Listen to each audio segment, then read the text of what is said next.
अस्सलाम वालेकुम। कैसे हैं आप? ठीक हैं? अच्छा जी। आज जो हमने टॉपिक स्टडी करना था वो है कंट्रोल अकाउंट्स।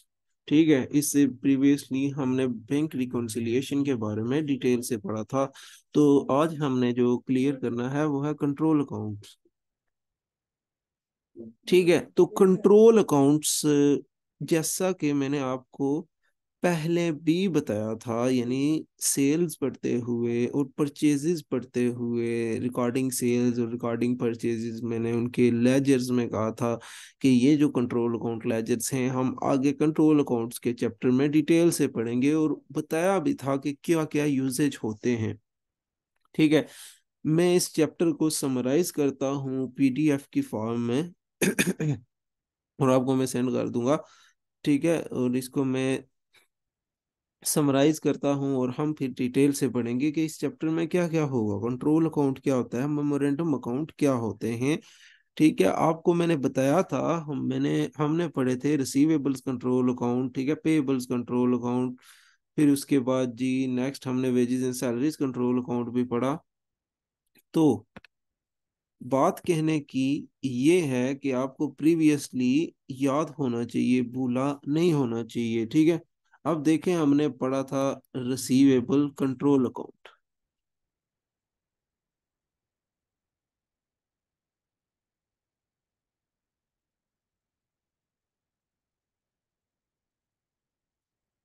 रिसीवेबल के लिए हमने कंट्रोल अकाउंट पढ़ा था, और उसमें एंट्रीज आपको याद हूं तो क्या क्या थी। ठीक है, ओपनिंग रिसीवेबल है तो डेबिट नेचर का आता है, तो ओपनिंग डेबिट साइड इसकी। ठीक है, तो फिर क्या, क्रेडिट सेल्स थी यहाँ पे, ऑल क्रेडिट सेल्स। ठीक है, फिर सेल्स रिटर्न इसको डिक्रीज करता है तो क्रेडिट साइड। कैश पेमेंट से अकाउंट रिसीवेबल। ठीक है, कैश रिसीव्ड यानी जो हम कैश रिसीव करते हैं उससे अकाउंट रिसीवेबल डिक्रीज हो जाते हैं, क्रेडिट साइड। ठीक है, ये मैंने आपको सिंपल सा फार्मूला बताया था कि जो चीज रिसीवेबल्स को इंक्रीज करती है डेबिट साइड लगा दो, और जो चीज डिक्रीज करती है क्रेडिट साइड। ठीक है, फिर होता है Contra balance, Contra account, payable, laser control account. ठीक है, ठीक है, कॉन्ट्रा बैलेंस इन कॉन्ट्रा, मिसाल के तौर पर हसीब ने मालेन से कुछ परचेज किया है, $500 का कुछ परचेज किया है। ठीक है, और मालेन ने भी हसीब से $400 का परचेज किया है। ठीक है, यानी हसीब मालेन के लिए मालेन का पेएबल है, और मालेन यहाँ पे हसीब की, और मालेन जो है, मालेन ने यहाँ पे हसीब के 400 पे करने, इन दोनों ने एक दूसरे के पे करने, तो 400 यहाँ पे जो बैलेंस होगा ना, एक दूसरे के अकाउंट पेएबल और अकाउंट रिसीवेबल को कैंसिल आउट कर देगा। ठीक है, इसको Contra account payable laser control account यानी बैलेंस कहते हैं। ये आपके बैलेंस को रिड्यूस करेगा रिसीवेबल को, और जब ये पेबल्स कंट्रोल अकाउंट में बनेगा तो ऑपोजिट साइड पे आ जाएगा। ठीक है, ये आपने पढ़ा था, और जो जो चीज इरिकवरेबल डेट्स हमने पढ़ा था उसकी एंट्री के रिसीवेबल्स को डिक्रीज करती है, फिर क्लोजिंग बैलेंसेस, और फर्दर भी यहाँ पे कुछ मजीद आ सकते हैं। बेसिकली आपको कॉन्सेप्ट जो देना है कंट्रोल अकाउंट के बारे में देना है।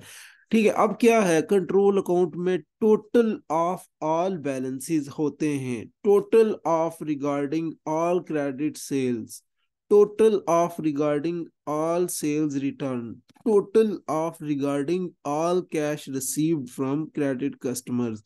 ठीक है, तो टोटल इरिकवरेबल डेट्स टोटल। ठीक है, यहाँ पे टोटल टोटल बैलेंस होता है। ये बात समझ आई ना, आपको पहले भी बताया हुआ था, यहाँ पे टोटल होता है सबका। और दूसरी जो थिंग होती है वो भी आपको पता है, बताया हुआ था, उनको बोला जाता है मेमोरेंडम अकाउंट।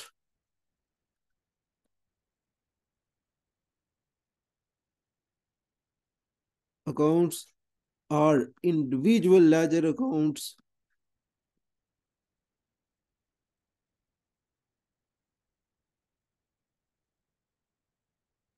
तो और क्या नाम दिया जाता है, या सिंपली रिसीवेबल लेजर या पेएबल लेजर। ठीक है। और ये इंडिविजुअल कस्टमर अकाउंट जो होते हैं या सप्लायर अकाउंट, जो इंडिविजुअल इंडिविजुअल रिकॉर्ड रखते हैं हम, ठीक है ना, ये उसमें सिर्फ और सिर्फ एक इंडिविजुअल का होता है। ठीक है, इसमें सारी डिटेल्स नहीं मेंशन होती, समझ ले सिर्फ मालेन के अकाउंट के रिलेटेड। मालेन का अकाउंट रिसीवेबल है ओपनिंग।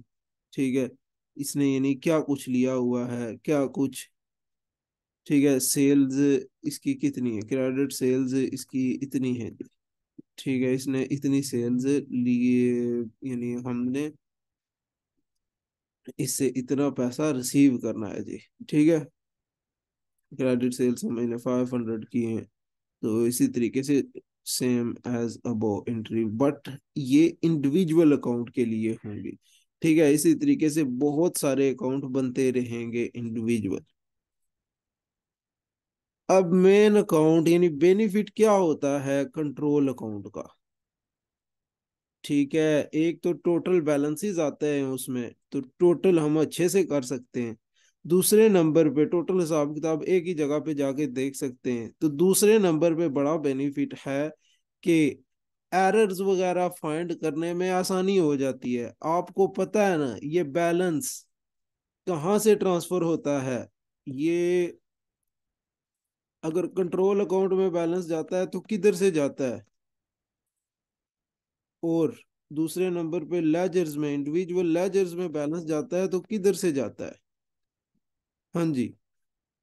ठीक है, आपको ये पता है कि ये बैलेंस डे बुक से जाता है, sale day book, sale return day book और कैश बुक्स। ठीक है, वहां से बैलेंस जाता है इन अकाउंट्स में।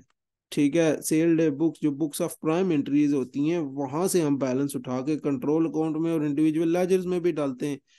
एरर्स, तो अगर यहाँ पे तो डे बुक्स का टोटल बैलेंस जाएगा कंट्रोल अकाउंट में।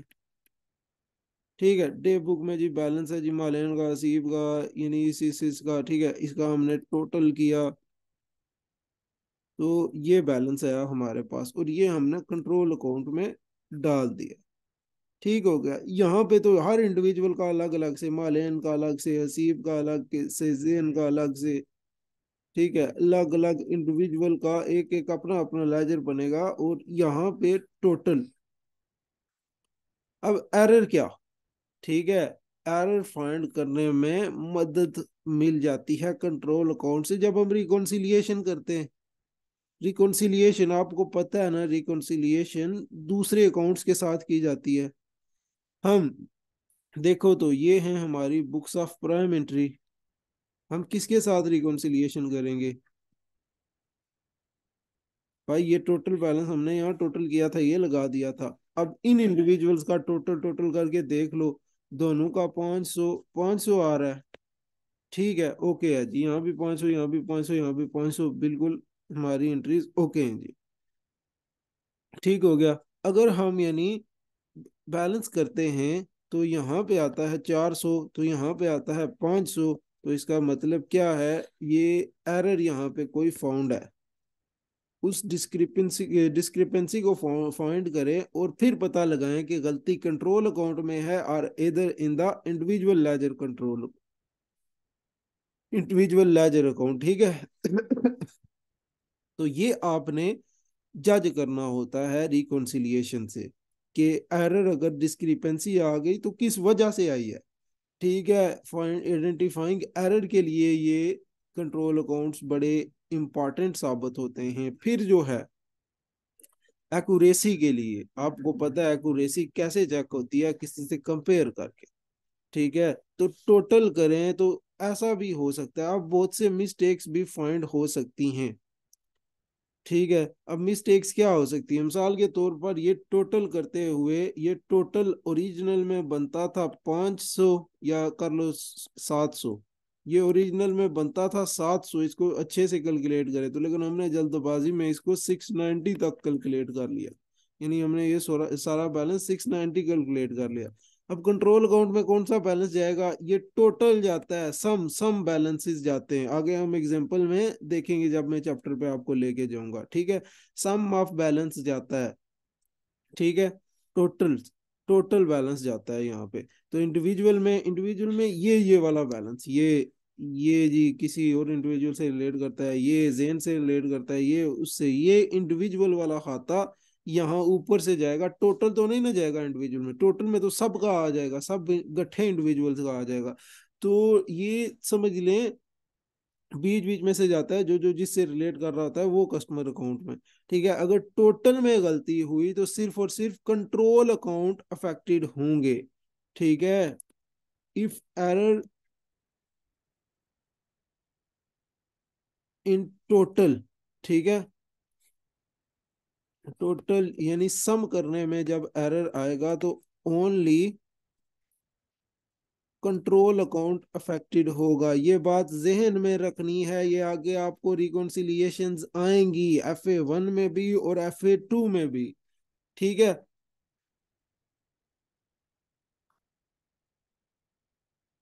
तो इफ, ठीक है, अब बाज़ का ट्रांसपोजिशन एरर भी अगर हो सकता है तो वो दोनों में जा सकता है। ठीक है, ट्रांसपोजिशन एरर कौन सा होता है? ट्रांसपोज, ठीक है, आप फिगर्स यानी आगे पीछे कर लेते हो। जैसे ये 745 है तो आप 745 लिख दो इसकी बजाय, तो ये रॉन्ग हो जाएगा। ठीक है, अब ये पोस्टिंग जिस लेजर में होती है ना, ये कंट्रोल अकाउंट में हो रही है, तो कंट्रोल अकाउंट ओनली इफेक्टेड होगा अगर हम कहीं ऊपर से, यानी कैश बुक के सेंटर में से टोटल को नहीं।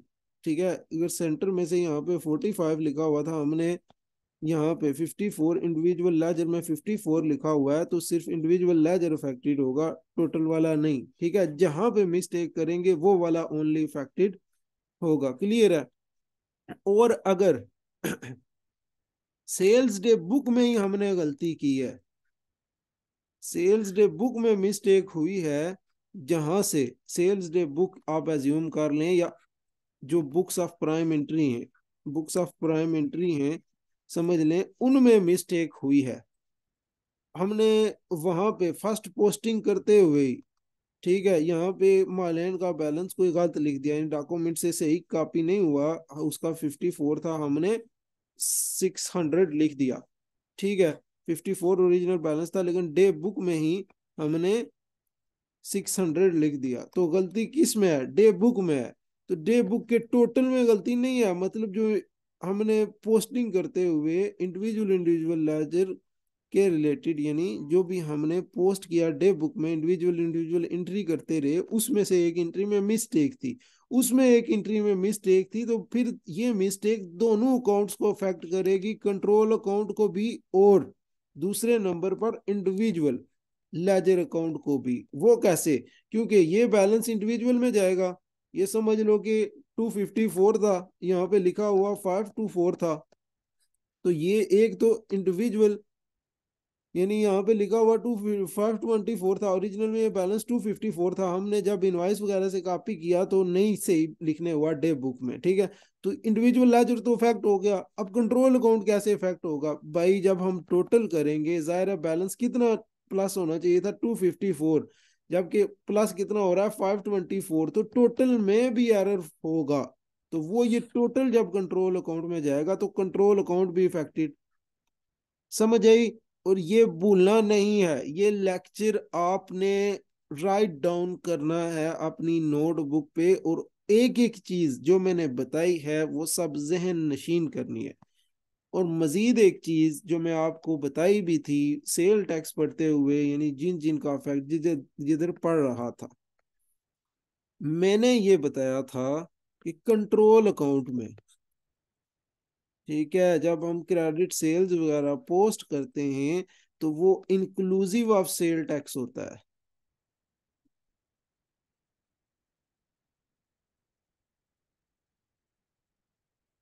ठीक है, इंक्लूसिव ऑफ सेल टैक्स होती हैं। अब सेल डे बुक में भी आपको पता है सेल टैक्स जाता है, ठीक है, जबकि कैश यानी जो भी क्रेडिट के कस्टमर्स होते हैं ना, उनमें सेल टैक्स रिकॉर्ड होता है, ठीक है। अब कैश में यानी वो जो अकाउंट रिसीवेबल उनके बने हुए होते हैं उनमें सेल टैक्स इंक्लूसिव होता है। अब देखो तो ये अकाउंट रिसीवेबल इंक्रीज हो रहा है, अब ये डबल एंट्री इसकी क्या बनेगी? Credit sales account receivable to sales account, जब सेल्स उन क्रेडिट होती है तो, ठीक है। तो ये देखें ये कोई सेल्स का लेजर नहीं है, ये हम कह रहे हैं अकाउंट रिसीवेबल डेबिट हो रहा है टू क्रेडिट सेल्स की वजह से।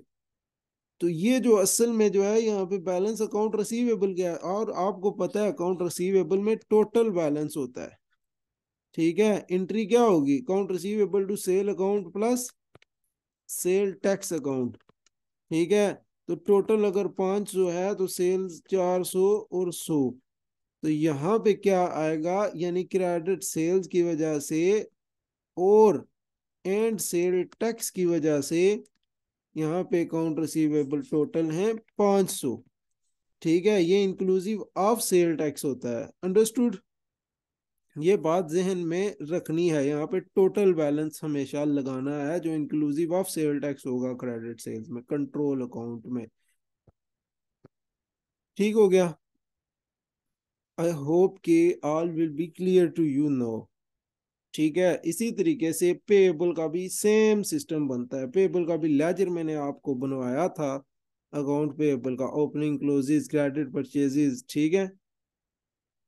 तो उसका भी यानी समझ लें सेल टैक्स वो भी अकाउंट पेएबल का टोटल बैलेंस ही आता है, ठीक है। जैसे ये उसका वो अकाउंट पेएबल का जो है कंट्रोल अकाउंट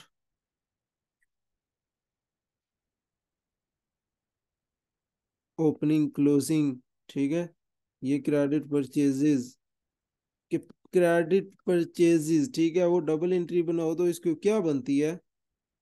ठीक है, purchase account sale tax purchase account, ठीक है। तो ये क्या बनती है? ये डेबिट होते हैं और क्रेडिट क्या आता है? अकाउंट पेएबल, ठीक है। तो अकाउंट पेएबल में भी टोटल अमाउंट आती है इंक्लूसिव ऑफ सेल टैक्स, ठीक है। ये चीज जहन में रखनी है, तो जो चीजें इसको माइनस कर रही होती हैं। अब कॉन्ट्रा रिसीवेबल लेजर बैलेंस, ठीक है, कॉन्ट्रा रिसीवेबल जो इसको डिक्रीज करता है, यानी एक दूसरे के आपने देने लेने हैं तो उससे, ठीक है। अब कैश आप पे कर रहे हैं, कैश पेमेंट से आपने सप्लायर को कैश पे की तो डिक्रीज, ठीक है। परचेजेस रिटर्न की तो अकाउंट पेएबल डिक्रीज, क्लियर है? ठीक है, तो ये सब चीजें आपने जहन में रखनी है। ये जो है कंट्रोल अकाउंट हो गया, और इंडिविजुअल लेजर यहाँ पे कौन से होंगे? हर सप्लायर का रिकॉर्ड, ठीक है, इंडिविजुअल हर सप्लायर का रिकॉर्ड, तो इसकी भी एंट्री सेम एज अबव जो आपको बताया, सेम प्रोसेस वैसे का वैसे ही होता है, ठीक है। क्लियर है?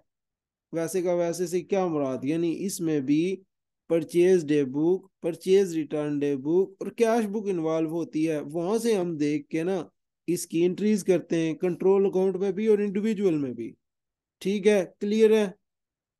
Okay, I think now we have to move towards the chapter, ठीक है। ये मैंने कुछ समराइज किया है, ये सब कुछ हमने प्रीवियस पढ़ा हुआ था, इसमें कुछ भी नया नहीं पढ़ा है, सब कुछ प्रीवियसली हमने पढ़ा हुआ था और मैंने आपको डिटेल से बताया हुआ भी था। और जब भी हमें ऐसी कोई बात बताता तो आपको रेफरेंस दिया करता था कि ये चैप्टर 12 में हम डिटेल से पढ़ेंगे, चैप्टर 12 में हम डिटेल से पढ़ेंगे, ठीक है।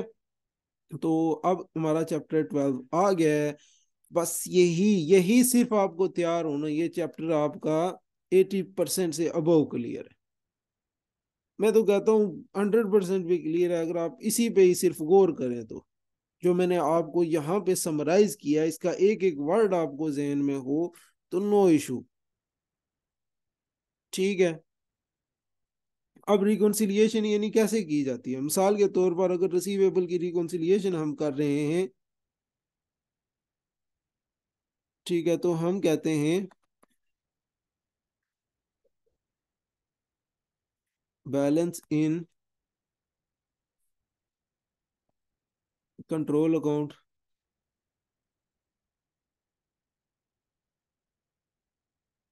ठीक है, वो समझ लो जी $500 है।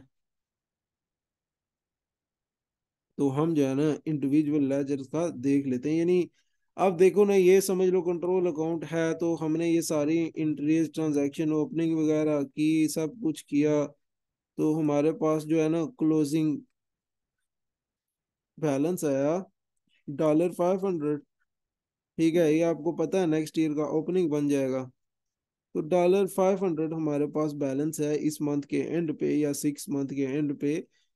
तो ये $500 कंट्रोल अकाउंट का बैलेंस आ गया। अब हमने कुछ इंडिविजुअल बैलेंस यानी रखे हुए थे, एक में डॉलर यानी 100 एंड आया था, ठीक है, दूसरे में इसी तरीके से दूसरे लेजर में, ये अब इंडिविजुअल लेजर्स हैं,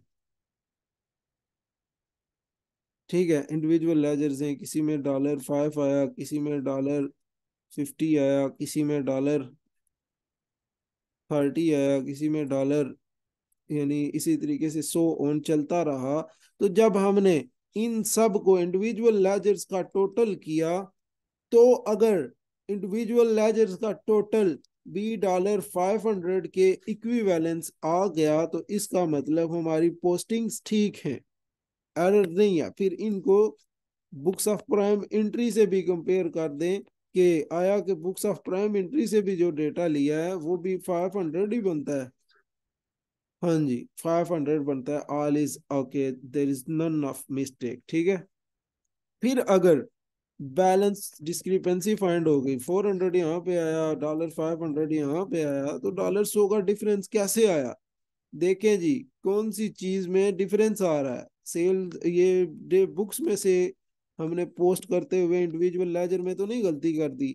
हाँ, हमने फाइंड किया यार ये डे बुक का एक बैलेंस जो था ना $100, ये हमने इंडिविजुअल लेजर में पोस्ट नहीं किया, जब हमने वो पोस्ट किया तो बराबर हो गया बैलेंस, ठीक है। तो फिर आप ऊपर लिख दें balance as per list of balances, ठीक है, लिस्ट ऑफ बैलेंसेस यानी इंडिविजुअल्स जो सप्लायर या कस्टमर अकाउंट होते हैं या मेमोरेंडम अकाउंट होते हैं, उनको लिस्ट ऑफ बैलेंसेस भी बोला जाता है। लिस्ट ऑफ बैलेंसेस में हमने यानी बैलेंस था $400, एरर क्या फाइंड हुआ जी? ओमिट कर दिया था हमने। फिर उसको क्या कर दो, ऐड कर दो आप उस बैलेंस को जो ओमिट हुआ था आपने, ठीक है। यहाँ पे कहोगे आप आफ्टर एडजस्टमेंट, ठीक है, after adjustment the balance in list of balances या ठीक है, लिस्ट ऑफ बैलेंसेस या टोटल ऑफ इंडिविजुअल लेजर्स, ठीक है। तो ये $400 था, ऐड इसमें हमने $100 किया जो हमने ओमिट किया हुआ था, एडजस्टमेंट्स यानी आप यहाँ पे कह सकते हो एडजस्टमेंट्स ओमिट किया हुआ था, तो वो $100 ऐड किया। तो after adjusting balance on the control account and individual ledger accounts या लिस्ट ऑफ बैलेंसेस, ठीक है, टोटल इंडिविजुअल लेजर अकाउंट्स या लिस्ट ऑफ बैलेंसेस, तो देखा तो हमारा $500 ही आया, ठीक है। तो फिर हमारा ये एरर को हमने ठीक कर दिया, क्लियर है ये, ठीक है। तो ये सब कुछ ही है, इसके अलावा कुछ भी न्यू नहीं है।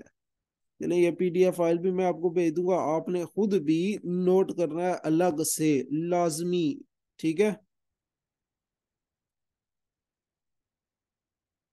अच्छा जी, तो ये कंट्रोल अकाउंट्स, ठीक है, use of control accounts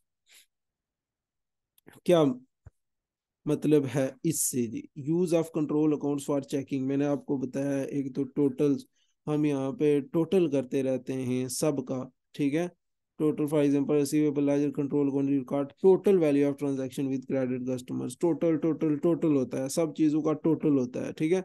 check on accuracy बताया है, एक्यूरेसी चेक करने के लिए कंपेयर करते रहते हैं, ठीक है। Counting records and prevent errors from remaining unread. This can be achieved किससे? comparing the books of prime entry with the information other receivables or ledgers account. ठीक है, कंट्रोल अकाउंट को हम कंपेयर करते रहते हैं बुक्स ऑफ प्राइम एंट्री, ठीक है, एंड इंडिविजुअल लेजर से। ठीक है, ये बात जहन में होनी चाहिए, भूलनी नहीं है, इसमें कोई भी मुश्किल नहीं है। ठीक है, आइडेंटिफाइंग एरर्स एक्यूरेसी के लिए फिर हम वही बात है, डे बुक्स और लेजर से कंपेयर करते हैं तो एरर्स वगैरह फाइंड हो जाते हैं। ठीक है, तो रिसीवेबल लेजर कंट्रोल अकाउंट आपको पता है, रिसीवेबल लेजर कंट्रोल अकाउंट जो बनेगा, कौन कौन सी चीजें इन्वॉल्व होंगी? Sale invoices, sale day book समझ लें, credit notes for return, sale return day book समझ लें, और कैश बुक समझ लें, पेमेंट बाय कस्टमर्स। ये sale invoices sale day book से आती हैं, ये सेल रिटर्न डे बुक से आएंगी, क्रेडिट नोट वहां पे होंगे। ठीक है, तो ये पेमेंट्स बाय कस्टमर कैश में इन्वॉल्व होगी, कैश बुक से। तो ये बुक रिक्वायर होती हैं हमें रिसीवेबल लेजर कंट्रोल अकाउंट बनाने में। इधर से डेटा देखते हैं, ट्रांसफर करते रहते हैं। Transactions are entered in the books of prime entry and then posted to the ledgers. ठीक है, तो देखो, तो इन बुक्स ऑफ प्राइम एंट्री में है तो फिर हम लेजर्स में ट्रांसफर करते हैं वहां से देख के। ठीक है, value of individual transaction is posted to individual memorandum accounts of the credit customer in the receivables laser.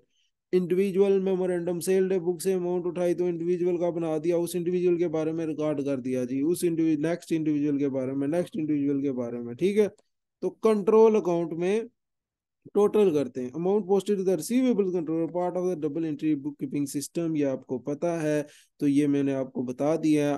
Amount inclusive of sale tax होती है यहाँ पे। ठीक है, यानी कंट्रोल अकाउंट में ये देखो उन्होंने एग्जांपल दी हुई है कि बैलेंस ब्रॉट डाउन, देखो कि सेल डे बुक से कौन सा बैलेंस आएगा, सेल्स सेल टैक्स यानी अकाउंट रिसीवेबल डेबिट हो रहा है किसकी वजह से?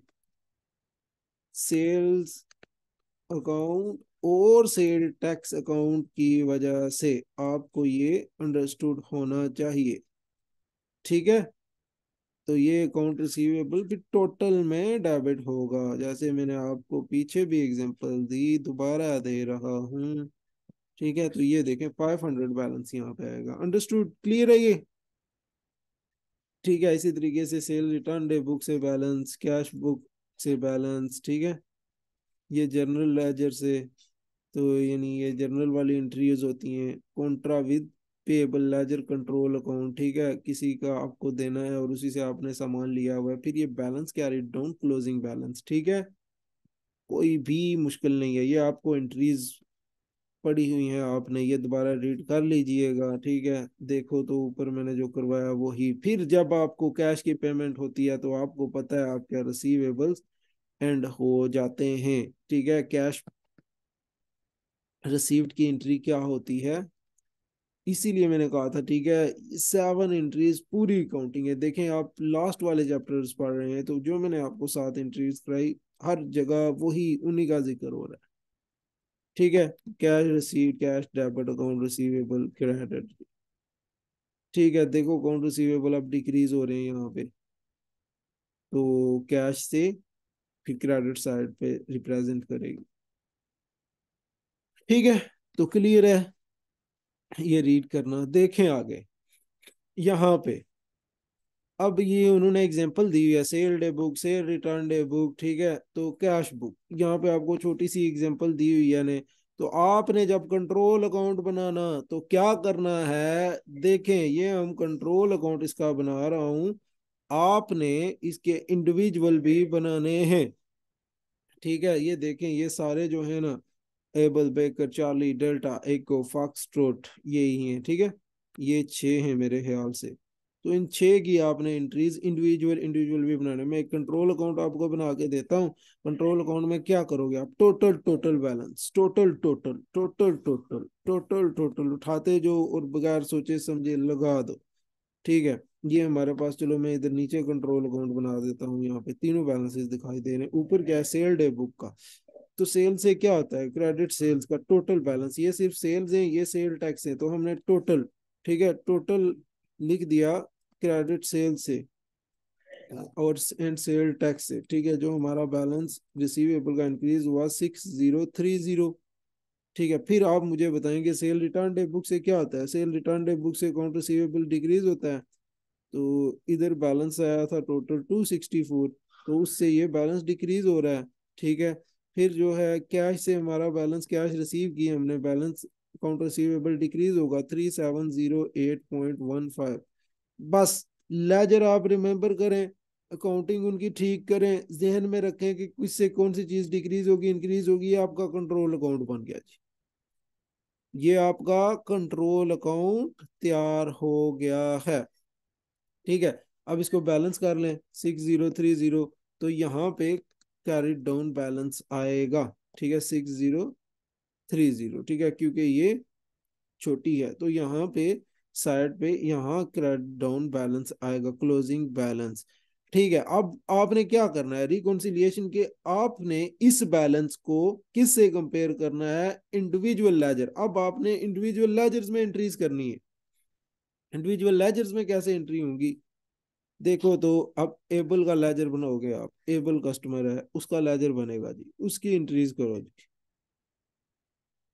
ठीक है, 864 टोटल, 864 जी, इसका कोई सेल्स रिटर्न है, एबल ने कैश कितनी पे की हुई है, 864 इसने पे ही कर दी। अच्छा, इसने जो है ना देखें, एबल ने 864 बैलेंस एक ये यहाँ पे पुट करो जी, फिर एबल होगा यहाँ पे कोई और भी, ये भी एबल है तो ये इसका 368 ये भी यहाँ पे पुट करो जी, ये इसकी सेल्स की वजह से जो बैलेंस है। देखो तो एबल ने कोई चीज वापस नहीं की तो सेल्स रिटर्न डे बुक में कुछ भी नहीं लगेगा, नील। ठीक है, तो फिर जो है नीचे आओ तो कैश बुक में, कैश बुक में एबल ने पेमेंट की हुई है 864 की। ठीक है, तो देखो तो, ठीक है, ये बैलेंस लो है तो क्लोजिंग डाउन बैलेंस इधर आएगा।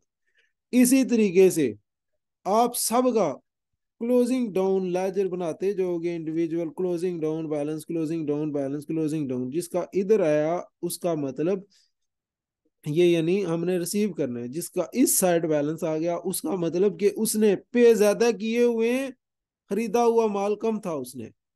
ठीक है, अकाउंट रिसीवेबल उसके कम थे, उसने पे ज्यादा कर दिए, अगर इस साइड आ गया आपका क्लोजिंग बैलेंस तो। ठीक है, फिर आपने सारे को जमा माइनस करना है, अगर किसी ने ज्यादा भी पे किए हुए तो जमा माइनस करके आपकी जो अमाउंट निकले, आपकी amount must be equal to this total of closing down balance of control account. अगर आपका ऐसा होता है तो इसका मतलब आपकी रिकॉन्सिलिएशन बिल्कुल जबरदस्त है, आपकी एंट्रीज ठीक हैं, आपने डेटा जो पोस्ट किया बिल्कुल एग्जैक्ट है, किसी किस्म की मिस्टेक नहीं की है। ठीक है, hope you will be understood.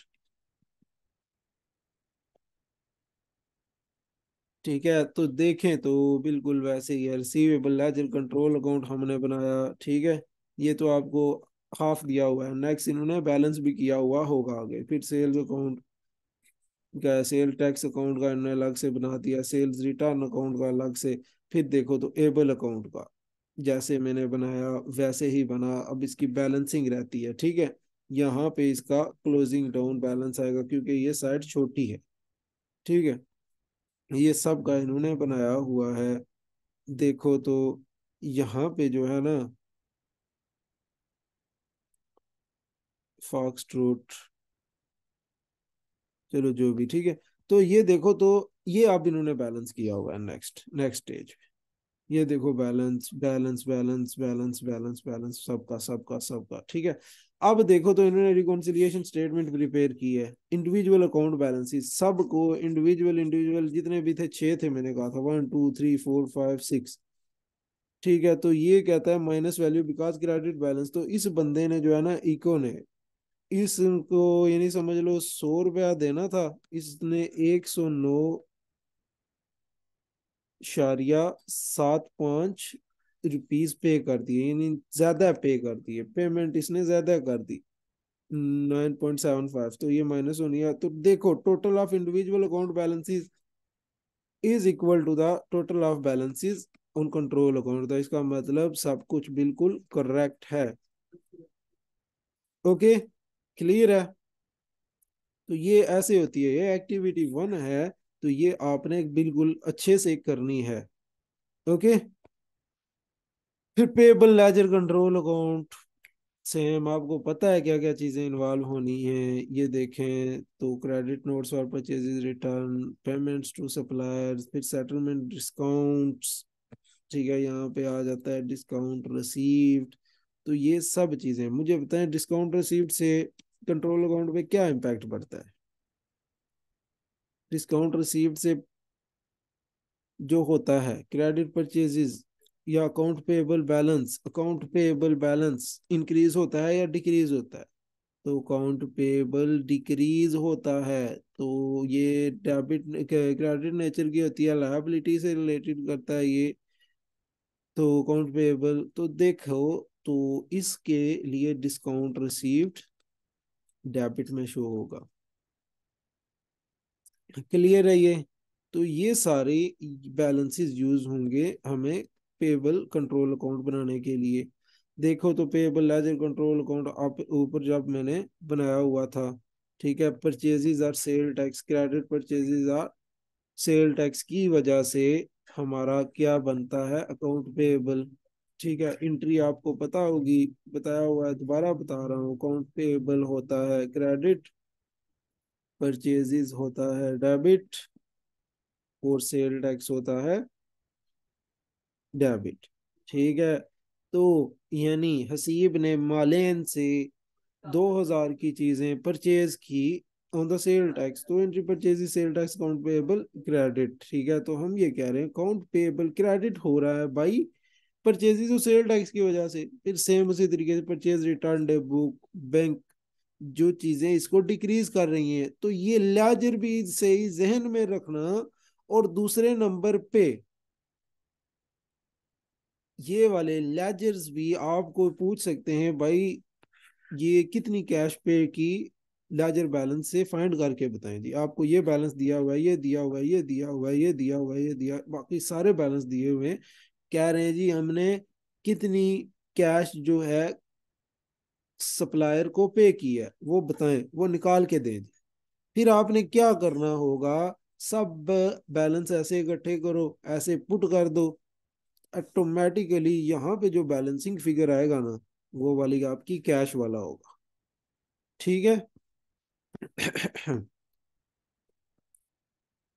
तो फिर देखो तो payables ledger control account reconciliation same as above, like that receivable reconciliation same.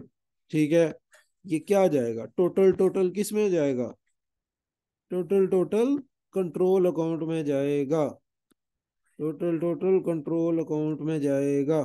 ठीक है, और डिस्काउंट रिसीव्ड ये भी टोटल डिस्काउंट रिसीव्ड है। ठीक है, हमने कोई इंडिविजुअल वाला नहीं उठा लिया, यानी इनको तो मिला नहीं, और टोटल यही है। तो ये सारा का सारा टेबल लेजर कंट्रोल अकाउंट में डील होगा, जैसा कि ये नीचे है। ठीक है, क्लियर है? फिर देखो तो इंडिविजुअल लेजर्स बनेंगे आगे हर सप्लायर के, एस अकाउंट है, बॉयज अकाउंट है, बेस अकाउंट है, सब के सप्लायर के। फिर इनको क्या करना है भाई, इनकी रिकॉन्सिलिएशन बैलेंसिंग से ये बैलेंस कैरी डाउन। अब ये जो यहाँ पे बैलेंस आया 441.70 must be equal to the list of balances. List of balances यानी इंडिविजुअल लेजर के बैलेंस को हम टोटल करें तो मस्ट बी इक्वल टू 4115.70 आए, then this will be the best reconciliation and best accounting, best bookkeeping, as there will be no error। ठीक है। Clear है ये? कर लेंगे ना, ये मैंने आपसे इंडिविजुअल लेजर पे बनवाए हुए हैं, कंट्रोल अकाउंट्स भी बनवाया हुआ है। ठीक है, तो ये आपने दोबारा बनाने हैं, एग्जाम्पल भी पूरी की पूरी राइट करनी है, और दूसरे नंबर पे जो है यहाँ पे फिर नेक्स्ट एक्टिविटी आ रही है, तो वो भी आपने अटेम्प्ट करनी है। देखें मैंने आपको बताया था रिसीवेबल पेएबल एक दूसरे के उल्ट होते, एक दूसरे के अपोजिट होते हैं। ठीक है, तो रिकॉन्सिलिएशन स्टेटमेंट इसकी वैसी की वैसी बननी है, सब सप्लायर का बैलेंस टोटल कर दें, ठीक है। तो किसी ने अगर क्या कहते हैं बिकॉज डेबिट बैलेंस, ये वही बात है कि किसी सप्लायर को हमने जो है ना ज्यादा पे कर दिए, तो ये फिर हमारी लायबिलिटी तो नहीं ना रही, एसेट हो गया। एडवांस पेमेंट प्री पेमेंट की कैटेगरी में आ जाती है, तो एसेट हो गया। ये टोटल हमने जब किया तो देखो तो इक्वल आ गया, इसका मतलब ग्रेट है, कोई डिस्क्रिपेंसी यहाँ पे नहीं है। इट इज ओके, क्लियर है, ठीक है। आई होप से यू विल डू इट, ठीक है। एक्टिविटी 2 है, ये आपका होम टास्क है, मस्ट अटेम्प्ट करनी है, ठीक है। दो एक्टिविटीज हो गई हैं, लार्ज एग्जांपल्स हैं, ब्रॉड हैं। आपकी अंडरस्टैंडिंग बिल्कुल क्लियर होनी चाहिए, कोई मैंने ऐसा पॉइंट नहीं छोड़ा है, आपको पहले भी बताता रहा हूँ, अभी फिर मैं अगेन एंड अगेन बता रहा हूँ, ठीक है। तो क्लियर होना चाहिए। अच्छा जी, एरर्स मैंने कुछ बताए भी हैं, हम चलो दोबारा डिस्कस कर लेते हैं। सॉरी। तो discrepancies on reconciliation of the receivables laser control account, discrepancies क्या क्या हो सकती हैं रिसीवेबल्स लेजर कंट्रोल अकाउंट, ठीक है। If everything is accounted for correctly there should never be any discrepancy when reconciling a receivable ledger control account balance with the total of the balances in the receivables ledger, यानी individual ledgers को जब हम उससे कर रहे हैं तो कोई भी डिस्क्रिपेंसी होनी नहीं चाहिए। सिमिलरली, तो हर चीज यानी अगर अच्छे से अकाउंट की हुई है हमने, ठीक है, कैलकुलेट की हुई है यानी पुट की हुई है। Similarly unless there has been an error there should never be any discrepancy when reconciling a payable ledger control account balance with the total of the balances in the payable ledger, ठीक है। तो कह रहे हैं तो किसी भी किस्म का डिस्क्रिपेंसी नहीं होनी चाहिए जब भी हम पेएबल के लेजर से कंपेयर करें इंडिविजुअल लेजर से, या रिसीवेबल्स को कंट्रोल अकाउंट को रिसीवेबल के इंडिविजुअल लेजर से कंपेयर करें। लेकिन कहते हैं बदकिस्मती से एरर्स हो सकते हैं, गलती के इम्कान हर जगह पे पाए जा सकते हैं, और स्पेशली मैनुअल अकाउंटिंग सिस्टम में, कंप्यूटराइज्ड में बहुत कम चांसेस होते हैं एरर्स वगैरह के।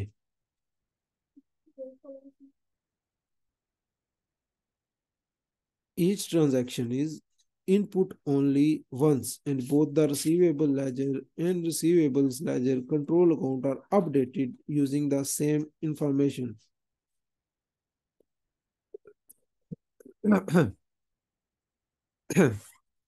Sorry. In a computerized system, each transaction is input only once, and both the receivables ledger and receivables ledger control account are updated using the same information. तो arithmetical errors के chances बहुत कम होते हैं क्योंकि automatic system होता है, ठीक है। व्हेन रिसीवेबल्स को आप एक एंट्री कर दी तो आपका ट्रांसपोजिशन एरर होने का बहुत कम चांसेस होता है, क्योंकि वो अपडेट होती रहती है ऑटोमेटिकली, यानी वो दूसरे अकाउंट्स में जब आप कहते हैं मुझे ये वाले अकाउंट चाहिए, ये वाले चाहिए, तो ऑटोमेटिकली जो आपकी फर्स्ट एंट्री पोस्टेड होती है वो अच्छे से पोस्ट होनी चाहिए, बाकी वो ऑटोमेटिकली वहां पे पहुंच जाती है, ठीक है। तो कह रहे हैं कुछ डिस्क्रिपेंसी में राइज हो सकती है अरिथमेटिकल एरर। मैंने आपको ये बताया था कि कैश बुक का टोटल करते हुए, कैश बुक है उसका टोटल रॉन्ग आ गया जी, इसके टोटल करते हुए हमने गलती कर दी, ठीक है। ये 605 बनता था, हमने इसको कैलकुलेट कर लिया 650, ठीक है, या 600 समझ लें कि 665 हमने कैलकुलेट कर लिया, तो ज़ाहिर है हम ये बैलेंस लगाएंगे टोटल वाला तो कंट्रोल अकाउंट में गलती हो जाएगी। अच्छा, ये बैलेंस हमने अगर रॉन्ग कैलकुलेट किया तो इससे इंडिविजुअल लेजर पे कोई इम्पैक्ट नहीं पड़ेगा। क्यों? ये मैंने पीछे उधर भी बता चुका हूँ, पीडीएफ जो मैंने आपको वहां पे तो समझाया था तो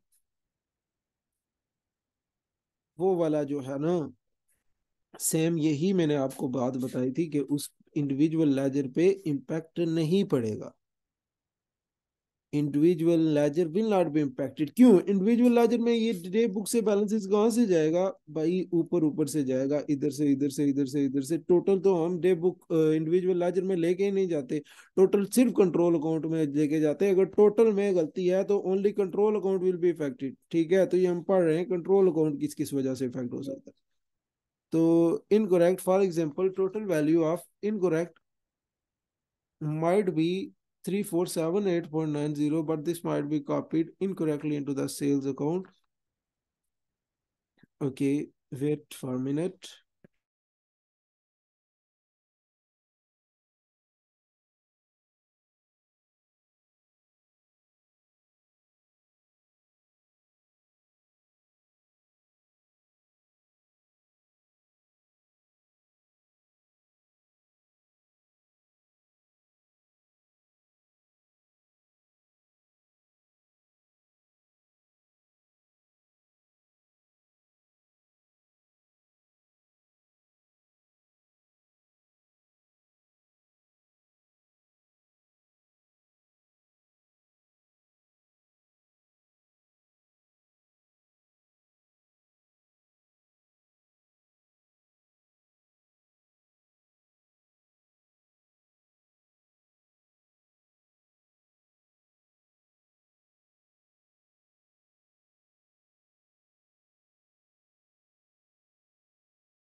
ओके जी, ठीक है। तो ट्रांसपोजिशन एरर भी आपको बताया 665 है। तो हम यानी ओरिजिनल बैलेंस ये था, हम 566 लिख दें तो ये भी रॉन्ग हो जाएगा। ट्रांसपोजिशन एरर इसको बोलते हैं। ठीक है। in our mind preparing the list of individual customer account balances. In other words, there might be an error in reconciliation process with the customer account balances copied into the list incorrectly or possibly omitted from the list altogether. Another mistake might be treat any credit balance on a customer account as a debit balance. तो ये है कि list of individual balance prepare करते हुए भी mistake हो सकती है। तो ये वाली मिस्टेक लिस्ट ऑफ बैलेंसेस में होगी, कंट्रोल अकाउंट में नहीं होगी, क्योंकि ये गलती सिर्फ लिस्ट ऑफ बैलेंसेस में होगी। ठीक है, कह रहे हैं कि लिस्ट ऑफ बैलेंसेस में कोई बैलेंस हम नहीं, यानी डेबिट साइड लिखना था जो यानी उस कस्टमर के अकाउंट को, मालेन के अकाउंट को रिड्यूस कर रहा था, लेकिन वो अब इस साइड शो हो रहा है डेबिट साइड पे। ठीक है, यानी मिसाल के तौर पर कैश पेड यानी मालेन का एज ए रिसीवेबल है। ठीक है, अकाउंट रिसीवेबल। ठीक है, तो कैश रिसीव करते हैं हम इससे, तो ये इस साइड आनी चाहिए, हमने इसकी कुछ अमाउंट बस इधर डाल दी डेबिट साइड पे। तो ये रॉन्ग हो जाएगा और ये मिस्टेक लिस्ट ऑफ बैलेंसेस में होगी, कंट्रोल अकाउंट में नहीं। ठीक है, कह रहे हैं कि नीचे हम इनको मजीद डिटेल से स्टडी करते हैं।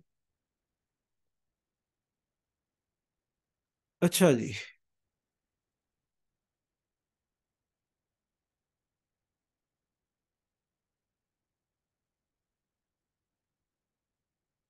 तो ये error in the day book totals, जो डे बुक टोटल्स में कैसे एरर हो सकता है? For example suppose that sale day book is undercast by $300। Undercast कम लिखी गई है $300 से।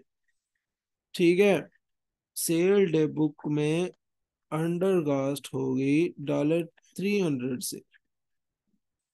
In other words, the sale day book total is $300 less than it should be due to costing error, यानी addition error की वजह से, वही जमा करते हुए 300 कम लिख दिया, 1500 बनता था यानी टोटल, और हमने जो है ना टोटल 1200 मेंशन कर दी। ठीक है, तो casting error will affect the total in the sale day book. Total जब सेल डे बुक में अफेक्ट होगा तो कंट्रोल अकाउंट अफेक्ट होगा, इंडिविजुअल नहीं होंगे अफेक्टेड। कंट्रोल अकाउंट होगा, इंडिविजुअल लेजर मेमोरेंडम अकाउंट और लिस्ट ऑफ बैलेंसेस अफेक्ट नहीं होंगे। ठीक है, देख लो इंडिविजुअल अकाउंट्स में नहीं होगा अफेक्ट कोई भी कंट्रोल रिसीवेबल। मैंने कहा कि जो मैंने ये पीडीएफ मैंने आपको बताई, इस पे भी मैंने सब कुछ बता दिया है। ये आपको अच्छे से तैयार हो तो no problem. As a result the balance in the control account, ठीक है, वही बातें कर रहे हैं, ये आप रीड कर लीजिएगा। ठीक है, टू करेक्ट एरर। अब आगे देखो, तो to correct an error it is important to establish first of all exactly what has been done wrong. क्या रॉन्ग किया गया, पता लग गया जी, $300 से रिड्यूस था बैलेंस। ठीक है, when a day book has been totalled incorrectly, is the error in just one column of the day book, or has the same mistake has been made in more than one column in the example above। more than one column क्या आपको पता है, 3 type के column होते हैं यानी main, जैसे कि टोटल, सेल टैक्स और परचेजेस या रिसीवेबल। ठीक है, तो कह रहे हैं बाद का सेल टैक्स टोटल करते हुए मिस्टेक हो सकती है, रिसीवेबल टोटल करते हुए मिस्टेक हो सकती है, सेम लाइक दैट। ठीक है, तो फिर क्या, or has the mistake in the more than one column in the example above, we would need to establish whether it is just the total column for invoices issued that is $300 too low, or whether the total in the sale column is also undercast by $300। ठीक है, कह रहे हैं कि या invoices है हमने कम डाला या फिर अंडरकास्ट हो गई। तो let's assume here that both column for the total amount of invoices sent out, the total for sales have been undercast by $300. To correct this error, we would need to increase total receivables in the receivables ledger control account and increase total sales in the sales account by कितने से, $300 से। तो फिर ये error correct हो जाएगा। ठीक है, incorrect receivable ledger entry transposition error बताया है, फिगर्स में अरिथमेटिकल एरर्स, फिगर्स में चेंज। ठीक है, 890 है, हमने नेट 980 लिख दिया। ठीक है, ये ट्रांसपोजिशन एरर। तो देखो, तो यहाँ पे there should be no error in the total figures in the day book. भाई जो कुछ लिखा है उसके मुताबिक तो बिल्कुल सही टोटल आएगा ना। अब मिस्टेक कहाँ पे जाएगी, ये मिस्टेक दोनों में जाएगी। And so the receivable ledger control account total should be correct. The error will be in the J Longshaw's account in the receivables। हाँ सॉरी, ठीक है, यहाँ पे जो ये ट्रांसपोजिशन एरर बता रहे हैं ना, ये बता रहे हैं कि मैं सोचा डे बुक में लिखा हुआ है, ये ट्रांसफरिंग का बता रहे हैं कि डे बुक में $890 लिखा हुआ था, डे बुक में $890 लिखा हुआ था। यहाँ तक बात क्लियर हो गया है। तो हमने टोटल किया, टोटल में तो कोई गलती नहीं ना आई, लेकिन डे बुक से जब इंडिविजुअल लेजर में हम ट्रांसफर कर रहे थे, इंडिविजुअल लेजर में लिखने लगे, तो इंडिविजुअल लेजर में हमने 890 की बजाय 980 लिख दिया। देखें 890 जब ये लॉन्ग शाज अकाउंट, तो सिर्फ और सिर्फ गलती किधर होगी, क्योंकि भाई हमने सेल डे बुक में से ही लिखा हुआ था, तो टोटल सही किया हुआ था, तो टोटल सब कुछ सही था, control account is all okay. ठीक है, तो मिस्टेक किधर है, मिस्टेक है भाई जे लॉन्ग शाह के अकाउंट में। ठीक है, ओके वी विल, अच्छा ये हम क्लियर कर लेते हैं, फिर हम कंटिन्यू दोबारा में नई क्लास में कंटिन्यू करवाऊंगा। ठीक है, तो ये देखें, तो जे लॉन्ग शाह को कितने से, $90 से जो है उसका क्या कर दिया गया, देखते हैं। Has been correctly in the day book but posted to the Jane Longshaw's account in the receivable ledger as 980, यानी उस बंदे से 890 लेने थे। ठीक है, तो लिख दिए 980, तो 90 ज्यादा लिखे। अब करना क्या है,